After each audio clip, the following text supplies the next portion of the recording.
While Susan's getting ready, I'd like to welcome everyone.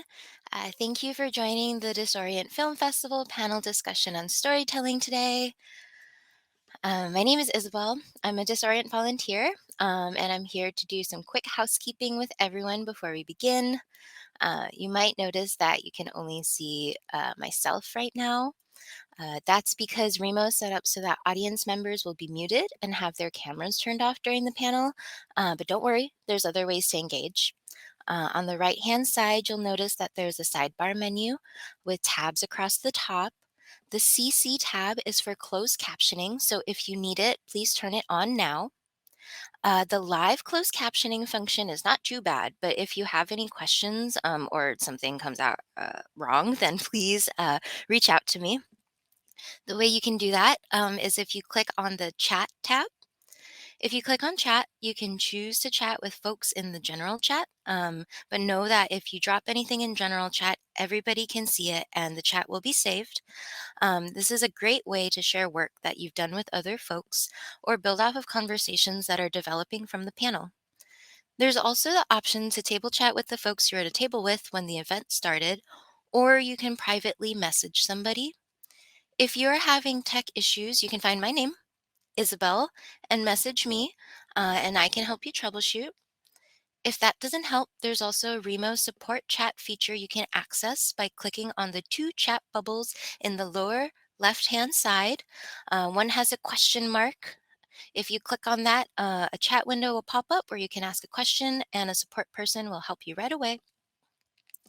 Lastly, the Q&A tab is where we'll be pulling our questions from our panel for our panelists. So we'd love if you would drop your questions in there. Please remember that we aren't sure who you're asking questions to, so we'll assume it's a question for the general panel unless you address the question to a specific panelist in your submission. You have the option to submit under your name or anonymously, and we don't have a preference, but know that we will be monitoring the chat and Q&A section to make sure that submissions are appropriate.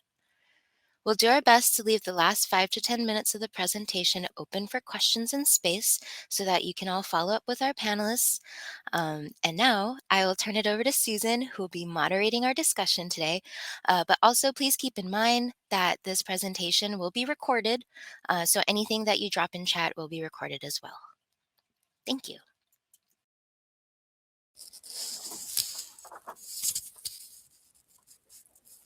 Am I on?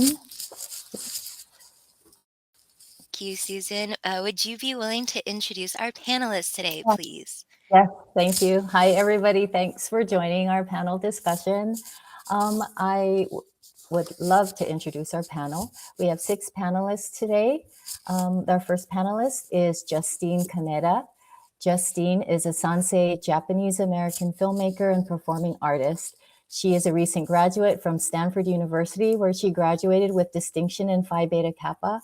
At Stanford, Justine created her first short film, Kintsugi, as a celebration of family, love, and resiliency. As an interdisciplinary artist, Justine seeks to explore the interconnection of her cultural and artistic identities in her works, in addition to the deeply intertwined relationship human beings have with the world. Thanks for coming, Justine. Next, we have Mia Kami. Mia is a Tongan singer-songwriter based in Suva, Fiji. She is passionate about gender equality, indigenous sovereignty, climate change, and the Pacific region. Mia attended the University of the South Pacific, where she majored in law and politics. She channels her passions into songwriting and uses her music to tell her stories as a young Pacific woman. She believes that art is the strongest form of storytelling that connects Pacific and Indigenous people to their ancestors and their descendants. And Mia also, we are using Mia's music video as our music in our trailer. So you're all probably hearing that before every movie. Hi, Mia, thank you. Next, we have PJ Raval. Named one of Out Magazine's Out 100, PJ Raval is a queer first-generation Filipino-American filmmaker whose credits include Trinidad, Before You Know It, and Call Her Ganda. PJ is the director behind the community video series Stories Within, a recent Gold House Gold Futures Challenge Award recipient. is a co-founder and board president of the queer transmedia arts organization Outsider, and is an associate professor at the University of Texas at Austin. He serves on the leadership team of the Asian American Documentary Network, ADOC, and is a Soros Justice Fellow, a Guggenheim Fellow, a member of the Producers Guild of America, and Academy of Motion Pictures Arts and Sciences. Hi, PJ. Thanks for joining us. Next, we have Tom Huang. Tom is an award-winning writer-director. His feature film, Find Me, which he wrote and directed, won multiple festival awards, is 100% on Rotten Tomatoes with critics, and became a streaming hit on Amazon Prime. Outside Magazine named it the indie adventure film we all need, while The Hollywood Reporter called it a touching and quirky charmer. Tom's latest feature film, Dealing with Dad, was selected for the prestigious Film Independent Screenwriting Lab and Fast Track program. He is also developing The Loyal Betrayal, a film noir feature set in Manzanar Japanese internment camp during World War II, and a sequel for Find Me. Hi, Tom. Don't see Tom. And next we have Teresa Matsushima. Teresa Takaki Matsushima was born in the Windy City, traded her snow boots for Zodi, and grew up as a Gardena girl. A diehard Bruin, she loves snuggling her grandkids, talking story over hot green tea, and arranging flowers.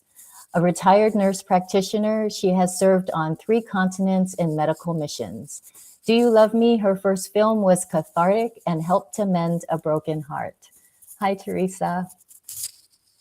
And finally, we have Joel Kizan. Joel Kizan is a Los Angeles-based Manila roots filmmaker, arts organizer, and music curator. Joel has directed short films such as the music documentary The Cotabato Sessions, and has co-directed the short documentary Union and the 360 VR film Walking with Grace. Joel founded the monthly DJ gathering Diggin' Sunday, held at historic Filipino town, Los Angeles. He's the creator of the blog series and mix, The Pinoy Groove Experience, highlighting Filipino popular music at home and abroad. He's also the creator of the mix Disco Manila and Disco Manila 2, featuring the dance music of the late 70s and early 80s Philippines. Hi, Joel. Thank you all for joining me. I wanted to first start and have you all introduce yourselves so people know who you are and the film, or the film that's in our program, or the work that you do. You all start. Maybe Justine, you can start. Yeah, I would love to. Hi, everyone. My name is Justine Kaneda, and I am a Japanese-American filmmaker and performing artist. And the work I brought today is my film.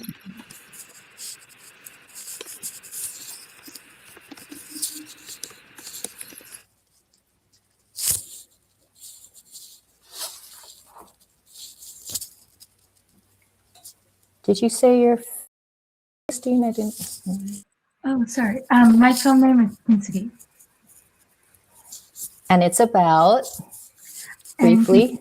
It's about a Japanese art form, which is when you mend broken pottery with golden lacquer.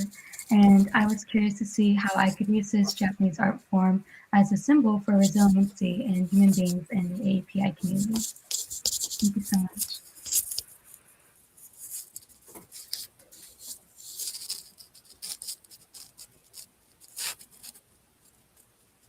Mia? Sorry. Yes. Hi, everyone. Just go ahead.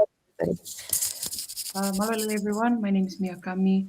I am a Tongan artist slash activist, and the film that that's played for this is Rooted, which is a music video that I was lucky enough to direct. And the music video itself, the vision that we had was to encapsulate the many faces and places of the Pacific region. And so, and the song itself was written initially as an anti-logging campaign for the Ora province of Papua New Guinea, but they never used it. So I decided to take it back and work on that. And we were lucky enough to finally get a music video out of it as a result. And so that's the project. Thank you.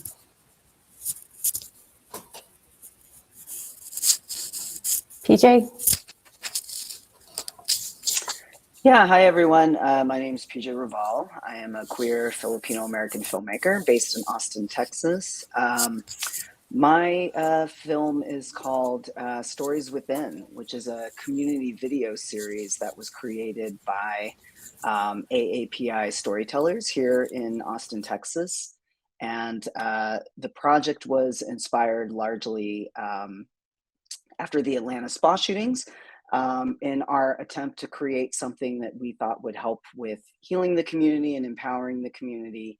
And the project centers around asking several community members to address a younger version of themselves and uncover some kind of experience of hate, exclusion, or racism. And hopefully, in the process, draw awareness and also empowerment from that storytelling. Thank you.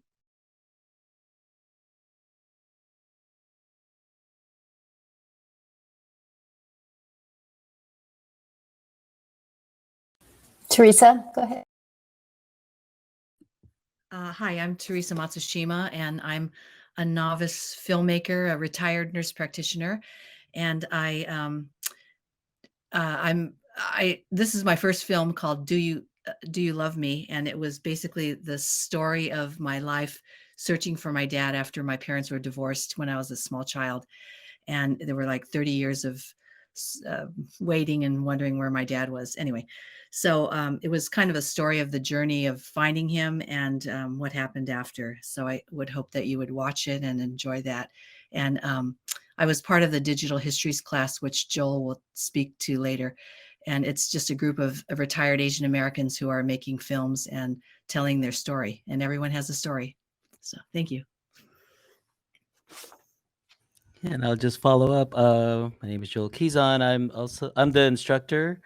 I'm a filmmaker based in LA, but I'm the instructor of the Digital Histories film class workshop under visual communications, and I've been doing that for 5 years. And it's to provide a space for older adults to create films based on their stories, their interests, and it's basically empowering through the power of media.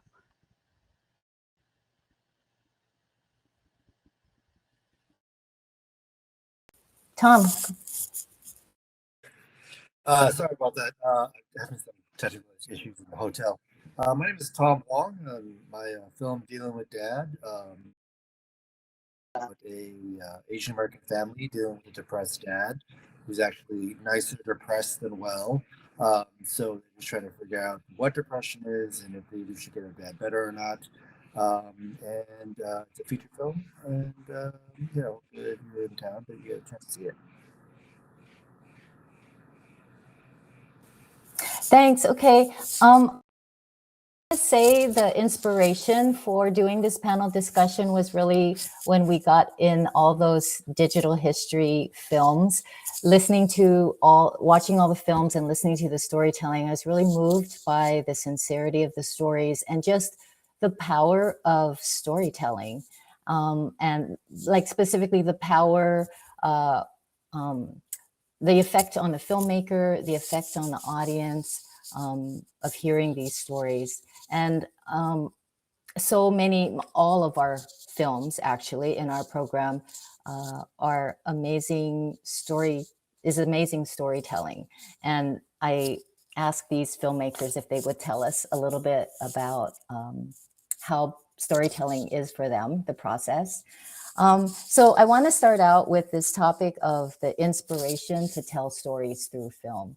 And I'm going to ask maybe Tom and Teresa if you could speak to this in particular, and the rest of you chime in if you have anything to add. But your stories, we'll start with yours, are very personal stories. I think the inspiration comes from your life experiences. And tell us about that. Tell us about why you wanted to tell this story on film and what that was like for you to put it to film, and what the experience has been when you've shown your film to people. You do that. When I made this movie, I didn't exactly know how emotionally pent up I would be.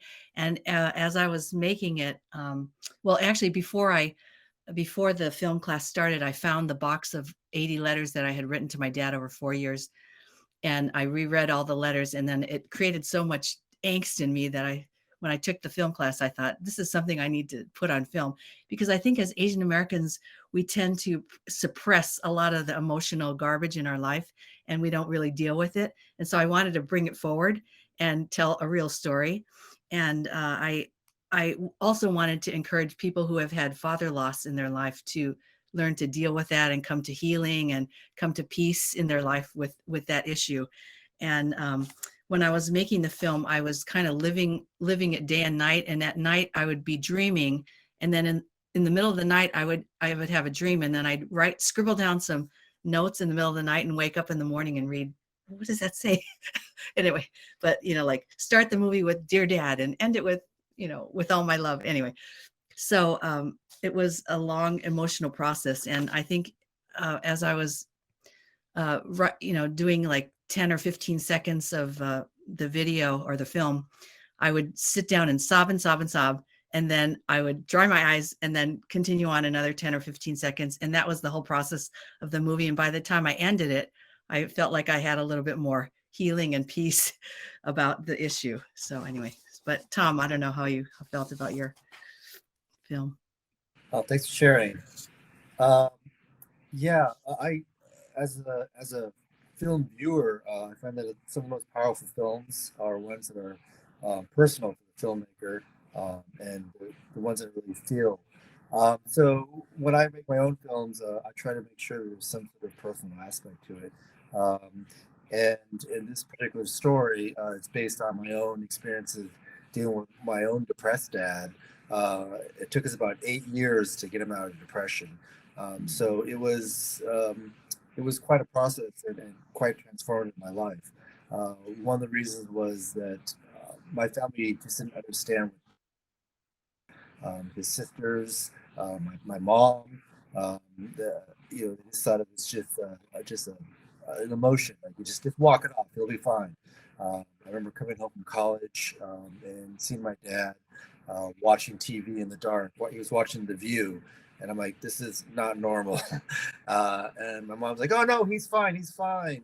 And I think part of the reason why it took us so long to get him out of depression was just trying to convince everyone around us that something was wrong, more than just him needing to, watch happy movies or something. And so, what I wanted to do after I finished, after we were able to get my depression, is I wanted to tell a story about this, so that maybe I could start a discussion with people who watch the film about depression, especially in Asian American communities. I identify a lot with both what Teresa and Tom said. I think, thinking about this panel in general, right? Considering we're all coming from, we're all Asian American, and I think so much of the project that I'm working on is about recognizing that what does unify us is this kind of common experience of perhaps not having the tools or the encouragement to actually express yourself, right? And I think we're battling a lot of what many of us call the model minority myth, right? That we know about, which is just don't complain, keep your head down, right? Grin and bear it. There's nothing wrong, right? And I think that's been a really damaging kind of narrative and experience for a lot of us. So I think for me in particular, I am interested in using storytelling and filmmaking in general to kind of uncover, these narratives that we've been living with, and how they play out in our individual lives, right? So things that we are seeing on screen, many of us have probably experienced in our lives, but we disconnect ourselves from it, right? We're disconnected from it, thinking it's someone else's experience. It's not my experience, because if it were my experience, I'd feel shame and I'd feel bad about that. And so much of the project that I'm here with is about that idea of confronting that, right? And that there's power in identifying that. There's solidarity in knowing that other people have experienced that.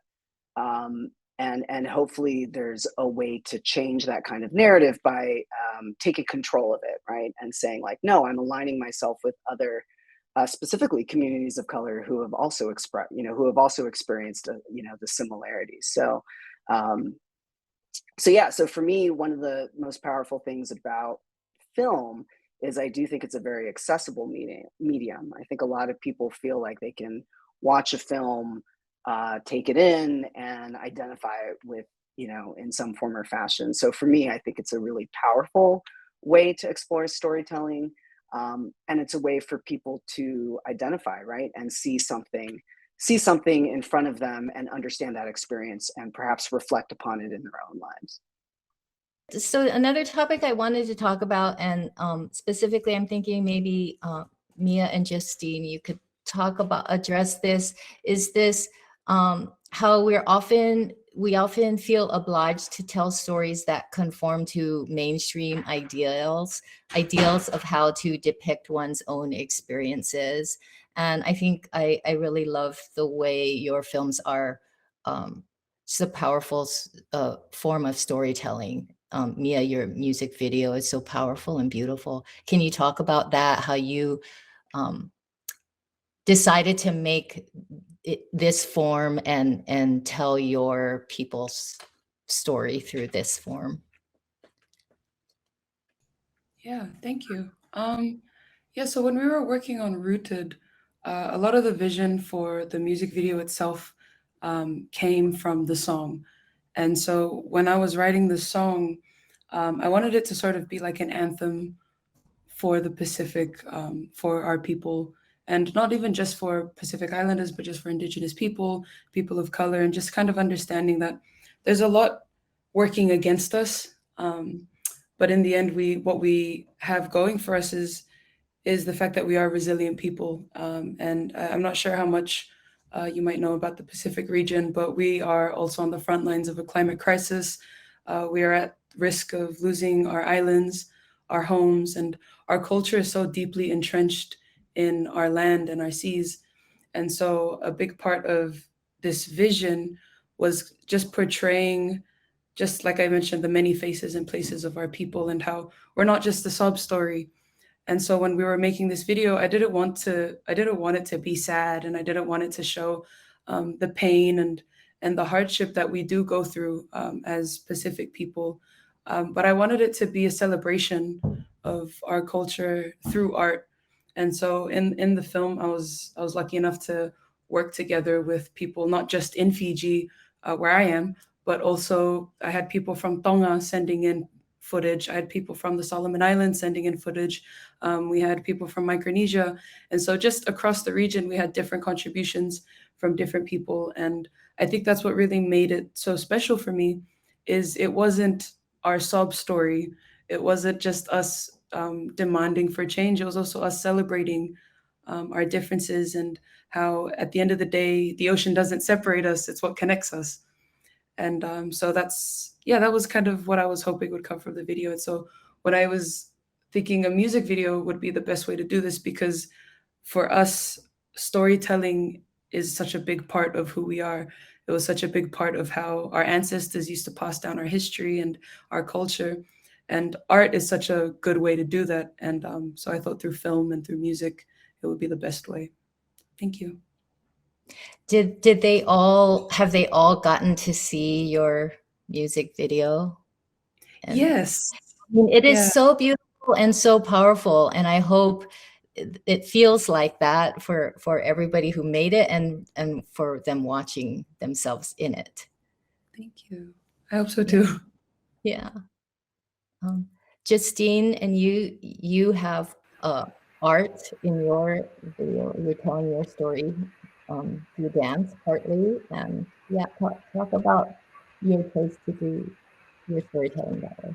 Yeah, I would love to. Also, me, I just want to say that the music video, watching it, was so incredibly powerful and so beautiful. So I just want to thank you and everyone else in the panel for their beautiful films. Yeah, for me, I come from mostly a performing arts background. So Kintsugi is actually my first official short film. And coming from this dance background, I knew that I wanted to incorporate this nonverbal universal language of communication that I find has a lot of similarities to film, and that it's available to sort of express these stories that we have that may be a bit difficult to tell verbally, but through other modes of communication such as dance, music, expression, we're able to communicate identities and narratives that exist. So for me, when I was thinking about the art form of kintsugi, I wanted to see how it could be translated to human beings in the human body. So in the film, sort of my character's body becomes a vessel for kintsugi, and seeing how the cracks or the hardships and experiences that people experience throughout their lives is not necessarily something that needs to be shamed upon or hid away from, but rather experiences shape who we are, and how we find that strength is through our family and love and community. So being able to create this film also with my family throughout the whole process, I created this during my senior year, which was completely remote. So I'm very grateful that my family was able to not only be in the video, but also help me with the creation of it as well. So it was a very special experience for me as well, for sort of exploring this artistic and cultural identity through the language of film and family. Yeah, it's very cool that you included them in the video and they were like part of the storytelling, which is beautiful. Yeah. Joel, I wanted you to speak about, you talked about exploring how place helps shape identity and community. And can you talk about that a little, and how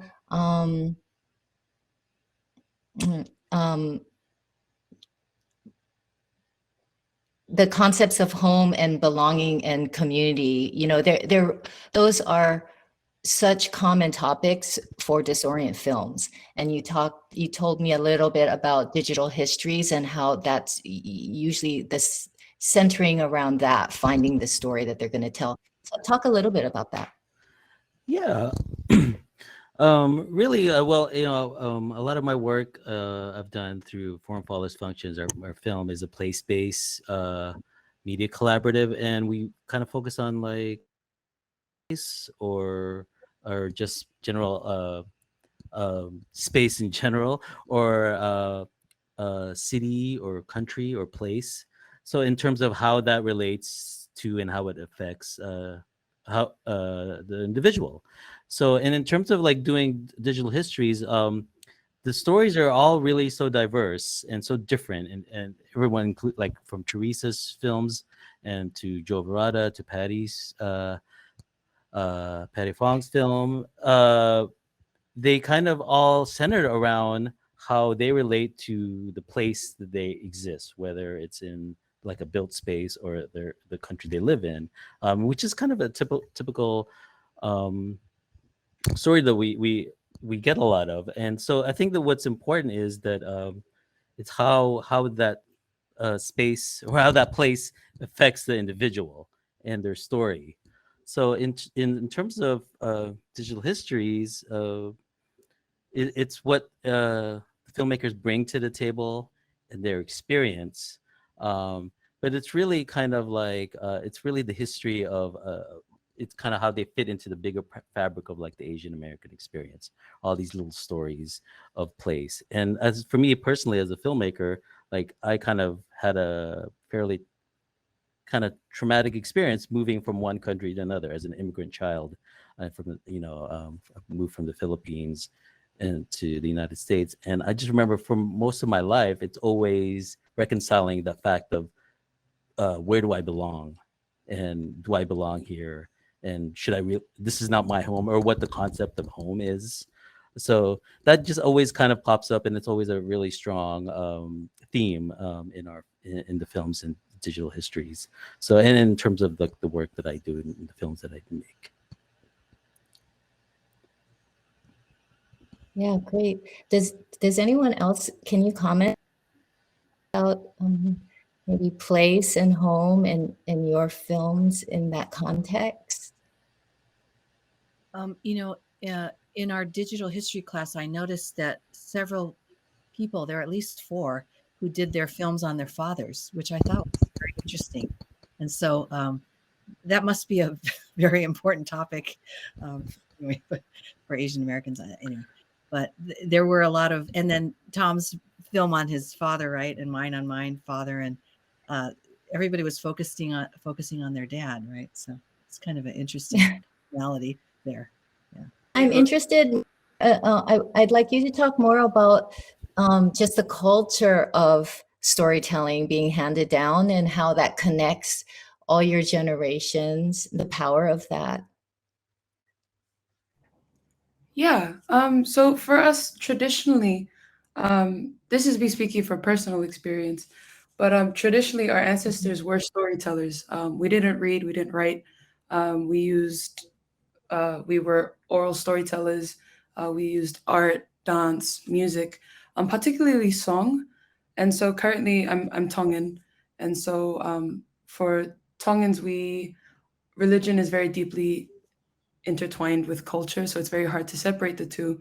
But a lot of our stories are understood through song, and so and in the Pacific in general, you'll notice that there are a lot of art forms that are to revive parts of our culture that has been lost.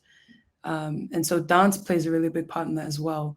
And what I'm really interested in seeing is there is a resurgence of art of film coming up where artists in the Pacific are using film as a means of storytelling, which I think is really interesting because that does allow a lot more accessibility and it encourages a lot of our young Pacific Islanders to think about stepping away from the conventional idea of how we learn about our identity, how we learn about our culture. It's not always going to, it doesn't always have to come out of a textbook. You don't always have to have this super expensive education to understand who you are and where you come from. A big part of it can also be found in our art. I hope that answered the question, Susan. Yeah, yeah.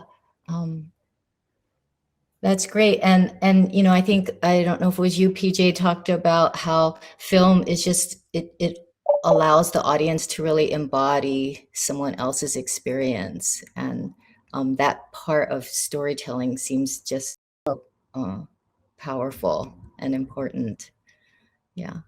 And I thought your film really did that so well. And just the way that you structured your film, uh, uh, older person talking to their younger person. I was wondering how that was even just for the people in the film to, you know, go through that process of figuring out what this story has been through their whole life, maybe, and now being able to talk to a younger self about that. Yeah, it was an amazing process. To maybe just share a little bit about the background. So, after the Atlanta spa shooting, several AAPI storytellers, myself included as a filmmaker, several writers, a film producer, festival organizer, community organizers, we kind of all got together and said, well, what can we do in terms of using our skill set? And we decided that we were going to create some kind of documentary video, right? Like showcasing who is in our community. And one of the things that we did was we reached out to different community organizations and held kind of, like a little brain trust meeting where we kind of discussed, what are the possibilities here? And this is where a lot of us kind of uncovered that one thing that really did connect us is, many of us recognize that, for instance, right, when it comes to parent and child, there's this assumption that there's kind of like the talk, right, in terms of sexual awareness, in terms of maturity. But a lot of us said, well, we never got that talk, right, about what it's like to be a person of color growing up in the United States, right? What it's, what that entails and what are the experiences that might, that what we might encounter in terms of racism, exclusion, hate, right? So this idea of having the talk, right? We said, well, many of us have had talks with ourselves, right, after something has happened. And so maybe this could be a way for that idea of, encouraging some community members to kind of have that talk with themselves, right? Um, so what we did was it was almost like a homework assignment, right? Like we came up with a series of prompts of questions for people to think about. And we gave them these questions, and many of them decided that they would write out that their response. So a lot of the responses um, are actually written responses that several of the protagonists really thought about in terms of addressing themselves, like in the form of maybe writing a letter, right, or sitting down one on one, and what that would appear like. So that's kind of how that came about. And I think when we were standing on set, many of us were really moved by the stories. But I think one of the things that we didn't maybe foresee happening at first was we were moved by the process, right, and the experience. All of Right. us on set, Mm. identify as Asian American or come from the AAPI community. So for us to all be in the same room together, albeit with masks and COVID, and COVID safety protocols. Um, but for us to all be together and kind of also witness, right, people in our community having these moments, it felt really cathartic in a lot of ways, especially for us behind the camera, right? And then it was really great to see, outside maybe two other people who are waiting to be interviewed having an exchange, and maybe there's an intergenerational difference. Maybe a difference of gender identity, gender expression. So it was really great to kind of see um, the diversity that's, because really, right, we're not a monolith, right? So it was nice to see that diversity and know that that diversity was within our community, and that hopefully we were capturing that and being able to share that with others. Yeah, that's part of it. That's part of Disorient existing, is that we don't get the diversity of storytelling and stories um, by, for, and about us kind of thing. We don't get that, and how important it is to hear our stories and hear ourselves telling our stories. Um, yeah, it's a kind of a big deal. So our top voted question is for Teresa. Teresa, will you continue to use media as a way to process your emotions? Funny question. I I actually made a second movie about my mom, which again was similar to making about my dad. So it's a cathartic, emotional thing. So, but maybe after that, I have the bookend movies of my mom and my dad. So maybe that's it. For now, yes, but in the future, I don't know. That's a good question. Anyway. The next question we have is for Tom and Teresa. Did you find that making the films made it easier to talk about mental health with your family, or did it just expand your understanding personally? Maybe Tom, would you be willing to start? So by the time I had gone through the getting through my dad with depression, it kind of forced me to talk to my family about them on board about it. But I was hoping that actually making the film would help other people start talking with their family or friends that they see are depressed. Seeing it on screen and then saying to themselves like, "Oh, maybe there's something I could do about this." Is what I really wanted to do with the film. And so far, when we've screened it, people have come up to me and said that that it has inspired them to go and talk to people and had questions for me about depression. So I think so far it's been good. For myself, I on my second movie, I had to deal with a little bit of mental health with my mother taking antidepressants, and I think it did make it easier to talk about it when you face it, and well, and plus you're looking at it from looking at it backward in the past, so it is not an easy topic to deal with Asian Americans, though, because everybody wants to push that under the rug and no one wants to deal with it and face it and say, no, my mom is crazy or whatever, and yeah, so it's a very difficult topic to broach, but I think it does make it easier when you see it in your film. Yeah. So. Tom and Teresa for sharing. I agree. As a second generation Vietnamese American, father was an immigrant. I feel like our discussions have definitely changed as like the discussions that we see on TV change. Um, so I really appreciate that because talking about like differences in politics used to be impossible until like folks started like normalizing having hard conversations. Um, Okay, next. Joel, this is a super important question. What is cool about the era of Filipino music that you love? Um, well, I love all Filipino music from the Philippines and the diaspora. Well, not all, but I appreciate it and I understand its value in representation and celebrating it. But particularly the era was the 70s and 80s during martial law of the Philippines and the music that kind of came up from there. It's very complicated, meaning that. Um, a lot of it was kind of like sanctioned by the Marcos regime in terms of like you must play Filipino music every hour on the hour in in Philippines. So there was that, but it was also the most fruitful time in the music, popular music in particular in the Philippines. So it's this conflict of like was a product of the martial law, but it was also the product of immense like talent and productivity the era. So from there, the history of that era of music has went from like yay popular to like ooh we're shameful, and then now back to like let's appreciate this because this was music and art made by our people. So it's an interesting story, but that's why it's cool, I think. Off of that, then, and use that to kind of segue to Mia. Mia, I feel like you spoke a lot about like music and how it can speak to different communities. But what do you hope audiences will take away from your music and films?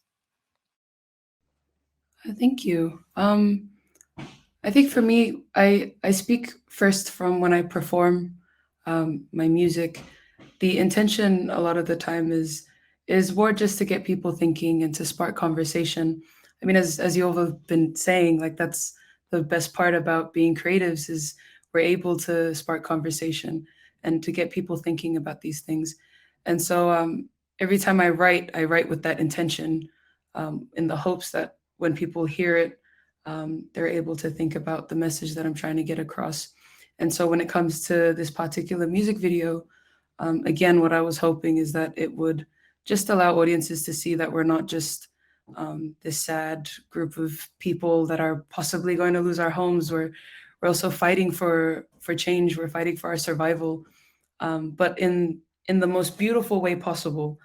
It's more like a love letter to the current generation and our descendants, just to remind them that this is who we are and this is what we can be and what we can create, and that we all have the capacity to create. Because I myself I'm not a filmmaker, if I'm being completely honest. I directed this music video, but at my core, I'm a storyteller, and so I think that connects across the board with all Pacific people, with people of color, with Indigenous people.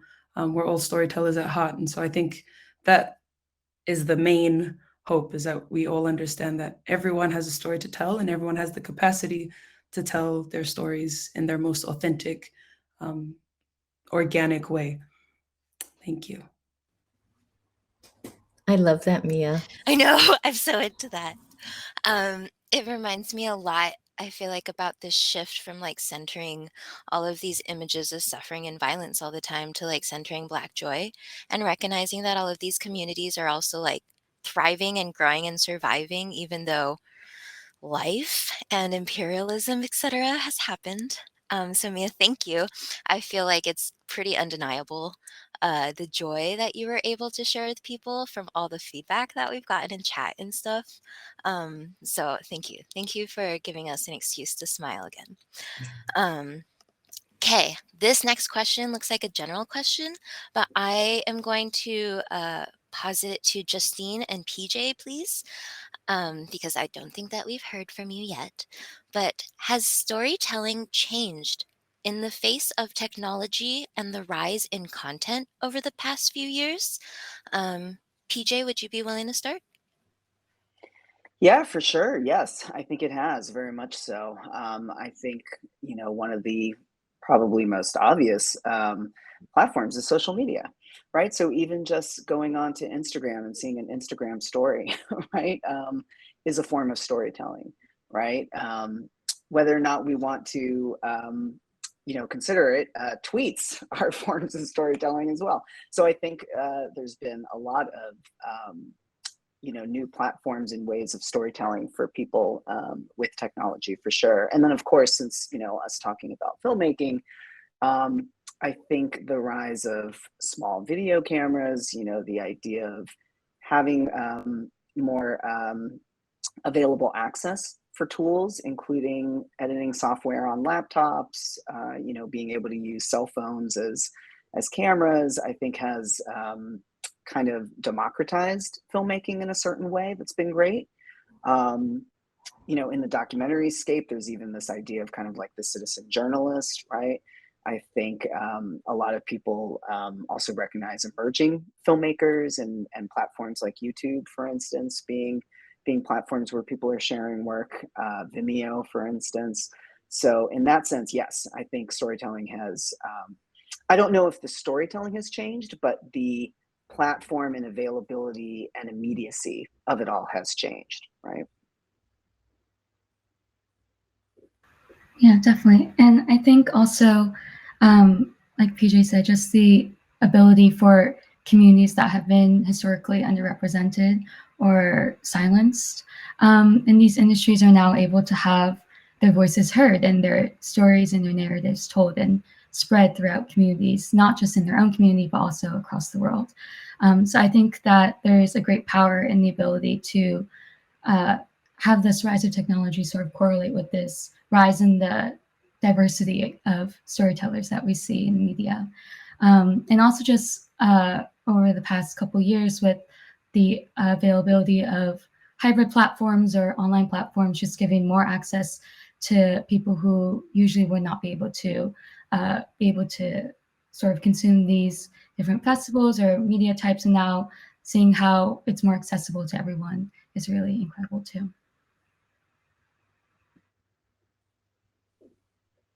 You for forcing me to look at TikTok trends as a new accessible mode that will bring more folks into storytelling communities. Um, I loved your insights. They're thoughtful. Definitely challenged my perceptions. Justine, we actually got another question for you during the talk. How did you learn about kintsugi? Was it during an experience in Japan, or was it something that you learned about? And has it had an impact on your identity as a Japanese American? Yeah, definitely. So I actually learned about kintsugi in one of my classes at school, and it was in the Department of Comparative Studies of Race and Ethnicity. And in this class, it was the first time I've ever had a Japanese American teacher. So that was really amazing experience to sort of see how his experiences were similar or different from my own experiences, and how he also sort of transversed his life as a Japanese American artist, teacher, and healer. So it was in his class I first learned about it. And I remember learning how universal sort of this idea of resiliency and the beauty that we have in our life from experiences. And that when I was thinking about it a couple years later, that's what inspired me to make the film. And I think in terms for the impact it had on my identity as a Japanese American, when I was in the process of making this film, I was able to connect more with my family. And in the film, I interview my grandparents, and I got to really dive deep into a talk with them and a conversation with them, not only about the immigration stories, but also how they perceive resiliency in their own lives, and also how they just perceive love and family in their own lives. And sort of opening this conversation up about this general idea of how resiliency exists in the AAPI community and BIPOC communities as well. And actually, my grandfather actually just sent me an article that he read that mentioned kintsugi just a couple of days ago. So continuing to have those conversations has been really wonderful. I also wanted to comment about that, like how, I mean, that's one of the nice things about the storytelling that we have at DisOrient and through our films is the sincerity of it. And like last night, our opening night film, Ricochet, you know, there's storytelling on the media. There's a story that the media is pushing, that, you know, these sound bites about how things are happening and what things are happening, and they're affecting all of us to the degree that we're looking at. And those kind of stories are a little different, right? They're a little more shallow or a little very quick and soundbite like. And whereas these stories that you all have put on film are, there's just more sincerity to it. And even just watching films together and talking about the stories and storytelling, like storytelling is not just one person, it's the group of sharing the stories and taking in the stories, and just how different that is. And not sometimes not the most common storytelling that we're being exposed to nowadays. I don't know if you have any comments about that. Well, I thought it was very interesting that it sounds like a lot of y'all used um, these films as an avenue to start conversations that you weren't able to have before. And I also think it's really brave to take those conversations and then share them with the public so that we could all be like, yes, finally somebody's talking about it, which I feel like just goes right in line with what Susan says. So I think I'll use this as an excuse to transition off. I'd love if we could all leave our talk today with thoughts of like AAPI resilience, what it means within our families, how we can have those hard talks, and how we can keep thriving despite it all. We'll move back to the lobby so that we'll be in the table setups again. You can jump around to meet different folks and chat with them. The room itself will be open for about 10 more minutes. And there's a chance that one of our panelists might end up on your table and you can ask them more questions. So thank you again to everybody for joining us on the panel today. Your honest, sincere answers and letting us have these conversations. Thank Thanks, you. Thank everybody. you so Thanks, much. everyone.